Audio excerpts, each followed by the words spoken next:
दोस्तों, अजनबियों से दोस्ती करना और उनके साथ अपने फीलिंग्स शेयर करना, उनके करीब होना आपको भारी पड़ सकता है अगर आप अजनबियों के बातों को बिना प्रूफ के ही उसे सही मान लेते हो या आप उन पर जल्द ही भरोसा करते हैं। तो इस मूवी का नाम स्पीक नो इविल है, जिसमें एक ऐसी ही स्टोरी को बताया गया है जब एक कपल एक अनजान कपल से मिलती है। उन्हें पता नहीं था कि जिस कपल से वो मिले हैं वो लोग झूठ बोल रहे थे और उस कपल के बुलाने पर वो कपल उनके घर चले जाते हैं। इस घटना से कई जानें चली जाती है। यह एक साइको हॉरर थ्रिलर मूवी है जो एक डच मूवी का इंग्लिश रीमेक है। कृपया बच्चे इस मूवी को ना देखें। अब मूवी की स्टोरी शुरू करते हैं। सबसे पहले आप कैरेक्टर्स के नाम और रिलेशन जान लो। बेन डाल्टन और लुइस डाल्टन पति पत्नी है और उनकी बेटी का नाम एग्नेस डाल्टन है। दूसरी ओर पैडी और सियारा भी एक कपल है और ये छोटा लड़का एंट इनका बेटा है। लेकिन हम आगे जान जाएंगे कि एंट पैडी और सियारा का बेटा कैसे बन गया। फिल्म बहुत डरावनी है तो इस मूवी को सिर्फ एंजॉय के लिए ही देखना। अब कहानी में अमेरिकी कपल लुइस और बेन डाल्टन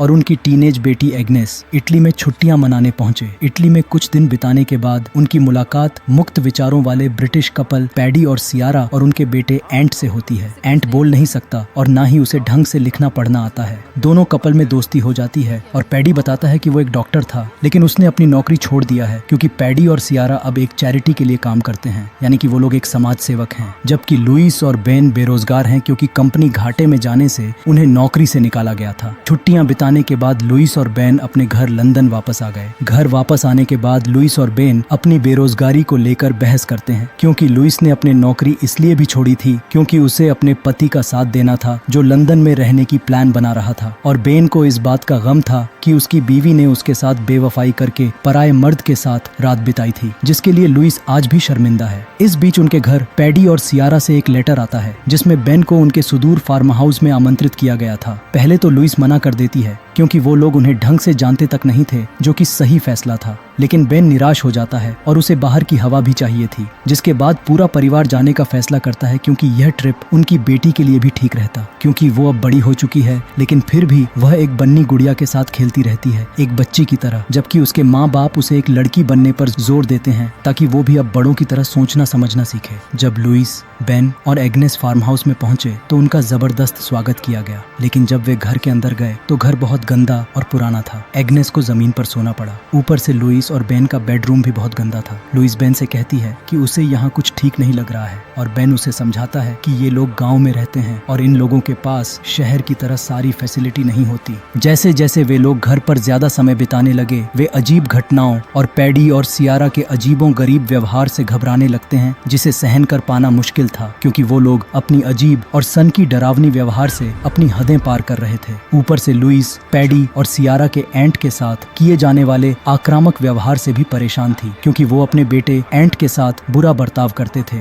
और उसे मारते पीटते थे। लुइस और बेन के पूछने पर पैडी और सियारा बताते हैं कि एंट एक ऐसी बीमारी के साथ पैदा हुआ था जिसके कारण उसकी जीभ छोटी हो गई और वह बोल नहीं सकता था। एक शाम सियारा और पैडी उन दोनों को लेकर डिनर के लिए बाहर जाते हैं, जबकि एग्नेस और एंट को मुहज्जिद नामक एक आदमी की देखभाल में छोड़ दिया जाता है, जिससे डाल्टन परिवार परेशान हो जाते हैं। मुहज्जिद बच्चों को लुका छिपी खेलने को कहता है। एंट मौका मिलते ही एग्नेस को पैडी के पास मौजूद महंगी घड़ियों का कलेक्शन और डेनिश में लिखा एक संदेश दिखाता है, लेकिन एग्नेस उसे समझ नहीं पाती है। बाहर डिनर पर पैडी लुइस के शाकाहारी होने पर सवाल उठाता है क्योंकि लुइस मीट तो नहीं खाती लेकिन वह मछली खा जाती है, और मजाक में सियरा के साथ सेक्स एक्ट का नाटक करता है जिससे वे दोनों चौंक जाते हैं। आधी रात को जब लुइस जागी और बाथरूम के लिए निकली तो उसने पाया कि एग्नेस नशे में धुत पैडी और सियरा के साथ बिस्तर में सो रही है। भयभीत लुइस बिना हलचल किए वहां से एग्नेस को उठाकर अपने बेडरूम में ले आई और फिर फटाफट बैग पैक कर उन्हें बिना बताए ही वहां से भाग निकले। लेकिन एग्नेस ने अपना हॉपी या बन्नी खिलौना को पीछे छोड़ दिया था और वह बहुत जिद करती है कि उसे वो खिलौना वापस चाहिए, जिसके बाद उन्हें बीच रास्ते से वापस लौटना पड़ा। सुबह हो गई थी और पैडी सियारा जाग चुके थे। वे लोग उन्हें खिलौना वापस करके अपने व्यवहार के लिए माफी मांगते हैं और डाल्टन पर उन्हें मिस जज करने का आरोप लगाते हैं, जिसके बाद डाल्टन परिवार शांति बनाए रखने के लिए रुकने का फैसला करते हैं। लेकिन अजीबों गरीब परेशान करने वाला साइको व्यवहार जारी रहता है। एंट बार बार एग्नेस को अपनी भाषा में लिखकर कुछ बताने की कोशिश करता है लेकिन वो नहीं समझ पाती क्योंकि एंट और एग्नेस दोनों एक साथ खेलते हैं एंट और एग्नेस दोनों डांस करते हैं, लेकिन एंट ढंग से नाच नहीं रहा था तो पैडी गुस्से में एंट पर एक बर्तन फेंकता है। एग्नेस पैडी का हिंसक रूप देखकर बहुत डर गई थी। पैडी उन्हें दोबारा नाचने को कहता है, मगर एग्नेस बहुत डर गई थी। इस घटना के बाद लुइस भी बहुत डर गई थी और बेन से जल्दी वहां से निकलने को कहती है। बेन कॉफी पीने के बाद वहां से निकलने का सुझाव देता है। सियारा ने लुइस को समझाया कि पैडी बहुत अच्छा आदमी है और उसे थोड़ा तरीकों से रहना पसंद है और उन्हें जाने से पहले पैडी से मिलकर जाना चाहिए। पैडी सो रहा था और एंट चाबियों का एक सेट उससे चुरा लेता है और एग्नेस को एक बंद शेड के तहखाने में ले जाता है। एंट उसे एक बुक दिखाता है जिसमें अलग अलग परिवारों के फोटो थी और उनके सामान और व्यक्तिगत वस्तुओं का ढेर लगा था। एक फोटो एल्बम का उपयोग करते हुए एंट एग्नेस को बताता है कि पैडी और सियारा उसके असली माता पिता नहीं हैं, बल्कि वो लोग तो सीरियल किलर हैं जो परिवारों को अपने फार्म हाउस में फुसलाकर बुलाते हैं, उन्हें लूट कर मार देते हैं और फिर उनके बच्चों की जीभ काटकर अपने अगले शिकार को फुसलाने के लिए इस्तेमाल करते हैं। एंट एग्नेस को दिखाता है कि यह दुर्घटना उसके और उसके परिवार के साथ हुआ है। साथ ही वह अपनी कटी हुई जीभ भी दिखाता है। वह बताता है कि पैडी और सियारा का अगला शिकार डाल्टन परिवार है। एग्नेस बहुत डर गई और उसने होशियारी के साथ काम लिया और यह सबके सामने नहीं बताई, बल्कि एग्नेस अपने मासिक धर्म का नाटक करती है और लुइस अपने बेटों को लेकर रूम में आ गई। एग्नेस ने सबकी तस्वीरें ली हुई थी जिसे लुइस देखकर बहुत घबरा गई। वो जल्दी से बेन को भी बुलाकर ये सब बातें बता देती है। लुइस एक चाकू ढूंढकर अपने पास रख लेती है जो उसे आगे बहुत काम आएगी। वे लोग प्लान बनाते हैं कि वे बिना हलचल के शांति से चले जाएंगे